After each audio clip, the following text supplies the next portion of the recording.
बिस्मिल्लाहिर्रहमानिर्रहीम। मुहतरम और मुअज़्ज़ज़ सामिईन किराम, जब से तबलीगी जमात में दो ग्रुप हुए हैं अमारत और शूरा को लेकर के, कुछ लोग अमारत वाले ग्रुप के साथ काम कर रहे हैं और कुछ लोग शूरा वाले ग्रुप के साथ काम कर रहे हैं।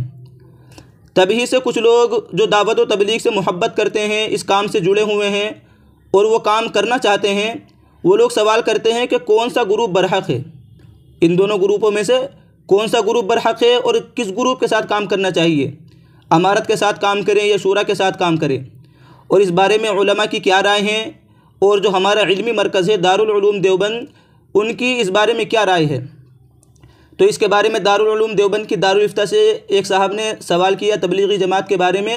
पहले अपनी शनाख्त बताई और उसके बाद सवाल किया। कहते हैं कि हज़रत, मेरा सवाल मौजूदा दौर में आए तबलीगी जमात के इंतशार से है। असल में यहाँ हिंदुस्तान में हालात बिगड़ते ही जा रहे हैं। काम दो रुख पर तो पहले ही चला गया था और अब तो शूराई निज़ाम की जमातों को मस्जिद से निकाला जाना भी शुरू हो गया है। उलमा हज़रात दोनों ही तरफ हैं और दलाइल के साथ अपने आप को बरहक और दूसरी जमात को बातिल बताने की कोशिश में लगे हुए हैं। मेरी ज़िंदगी में इसी मेहनत के ज़रिए दीन आया है और मैं इसी मेहनत को अपनी आखिरी दम तक करना चाहता हूँ। लेकिन अब ये बात बिल्कुल समझ में नहीं आ रही है कि किस निज़ाम की तायीद करूँ, शूराई निज़ाम की या शख्सी निज़ाम की।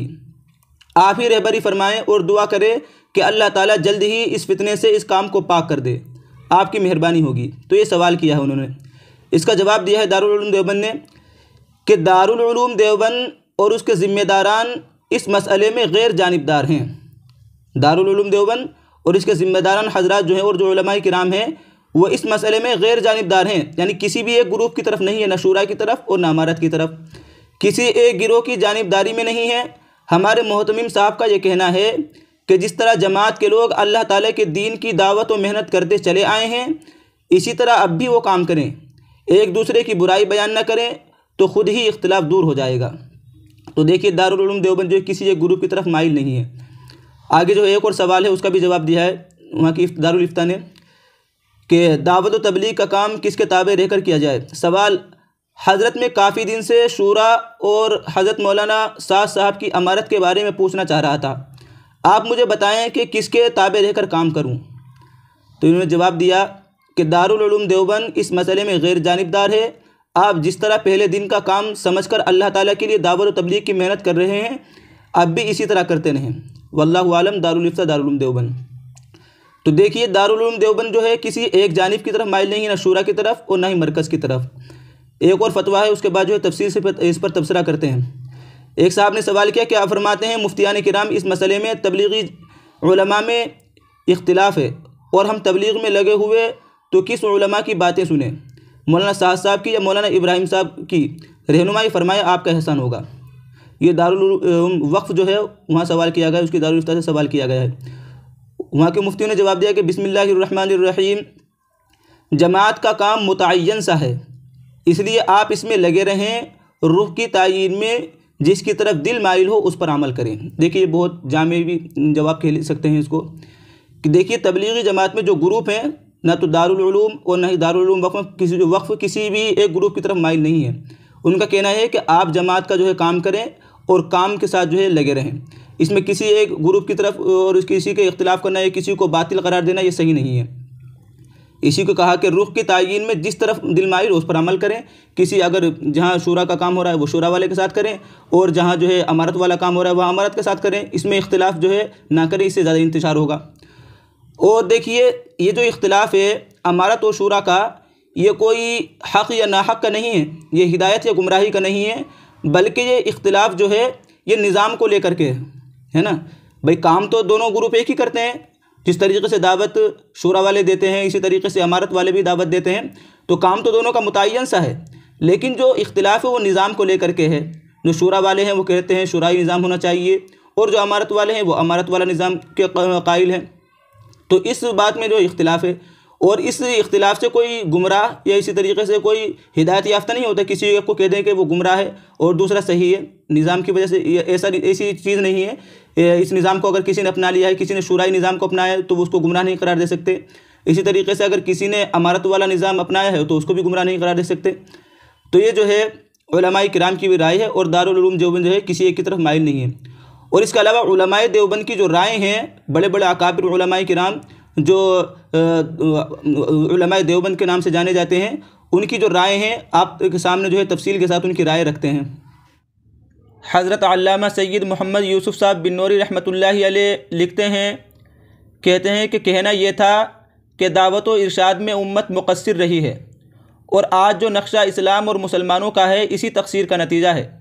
हक़ ताला की हज़ार रहमतें हों हज़रत मौलाना मोहम्मद इलियास साहब कांदलवी रहमतुल्लाहि अलैह की रूह पर, कि जिन्होंने मुसलमानों को भूला हुआ सबक याद दिलाया और इस सबक याद दिलाने में ही फ़ना हो गए।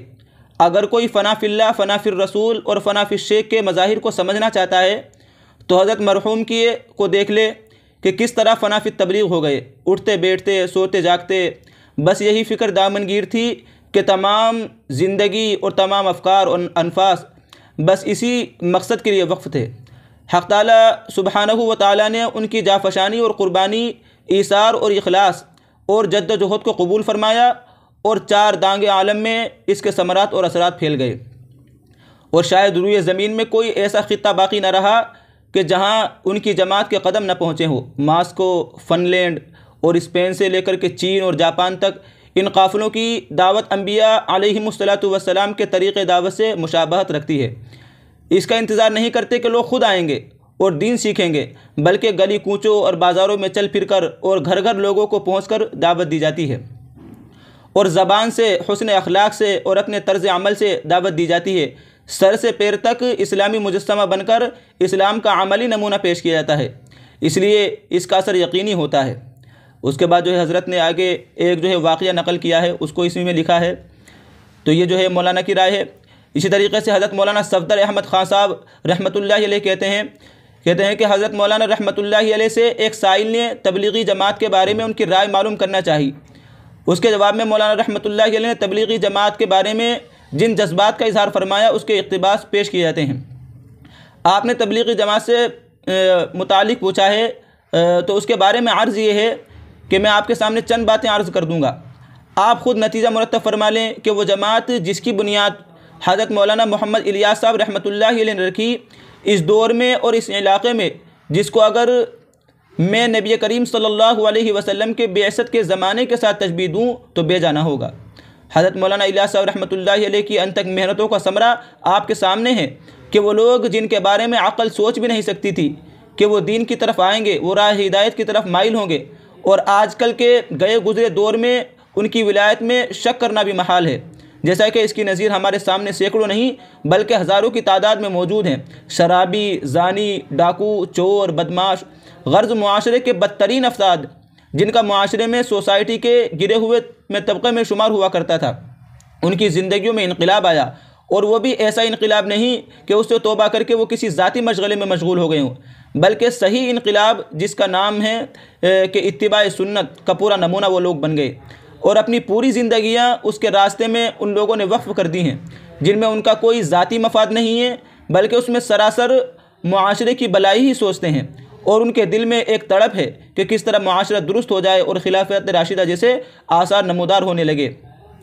और ये इखलासी का समरा है, क्योंकि इसमें कोई ज़ाती मफाद नहीं है। जहाँ कहीं भी जाएँ सरों से खाना बदोशों की तरह बिस्तर उठाए हुए जा रहे हैं, न सर्दी की परवाह है न गर्मी की।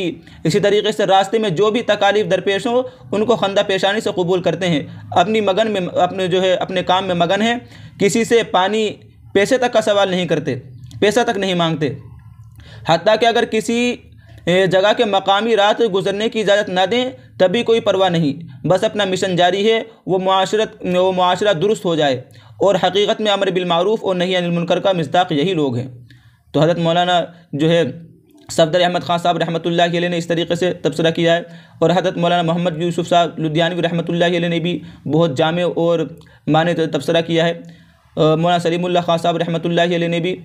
आखिर में जो मुफ्ती तक़ी साहब दामत बरकातुहुमुल आलिया का तबसरा है, हज़रत कहते हैं, हज़रत मौलाना मुफ्ती तक़ी साहब दामत बरकातुहुम जज़ाइर फ़िजी के सफ़रनामे में वहाँ के मुसलमानों के दीनी हालात पर तबसरा करते हुए तहरीर फरमाते हैं कि इब्तिदा में जो मुसलमान यहाँ आए थे वो नमाज, रोज़े और दूसरे शायर इस्लाम के फिलजुमला पाबंद थे, अमल किया करते थे, उन्होंने यहाँ मस्जिदें भी तामीर की, लेकिन चूँकि नई नस्लों की तालीम और तरबियत का कोई इंतज़ाम न था और हिंदुओं, ईसाइयों और सिखों के साथ मेल जोल कसरत से था, इसलिए रफ्ता रफ्ता दीन पर अमल के आसार मान पड़ते चले गए। बिलाखिर अल्लाह तबारक व तआला ने तबलीगी जमात को यहाँ दीन के इहया का ज़रिया बनाया।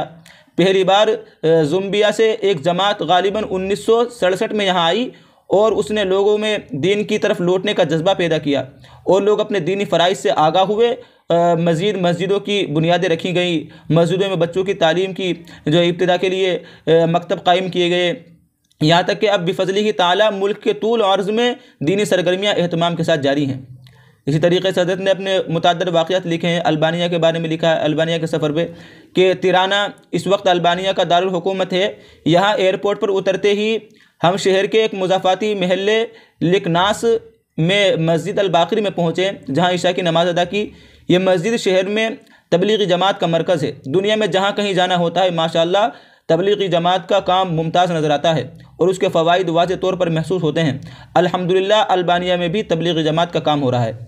तो बहरहाल जहाँ तक तबलीगी जमात का ताल्लुक़ है, तो तबलीगी जमात में तो कोई दो राय नहीं है, कोई इख्तिलाफ़ नहीं है। उसमें जो है हमारे तमाम अकाबिर उलमा जो है उसको सराहते हैं, उसकी तारीफ़ करते हैं। हाँ, जो ये मसला है जो दोनों ग्रुपों को लेकर के, अमारत और शूरा को लेकर के, ये इनका आपसी इख्तिलाफ़ है। और उलमाए देवबंद, इसी तरीके से जो अकाबिर उलमाए खुद दारुल उलूम देवबंद, वो किसी एक ग्रुप की तरफ माइल नहीं है।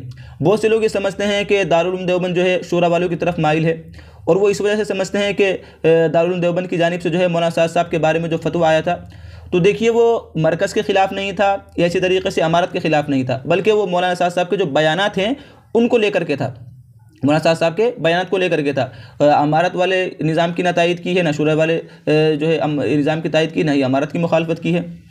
तो ये जो है इस तरीके से जो है ये तमाम फतावा और इसी तरीके से ये पूरी तहरीर मेरे पास मौजूद है। जो हज़रात इनको पढ़ना चाहे, उससे इस्तिफ़ादा करना चाहें, तो वो जो है इस वीडियो के डिस्क्रिप्शन में जाएँ और व्हाट्सएप की लिंक पर क्लिक करके और ये किताब जो है हमसे हासिल कर सकते हैं।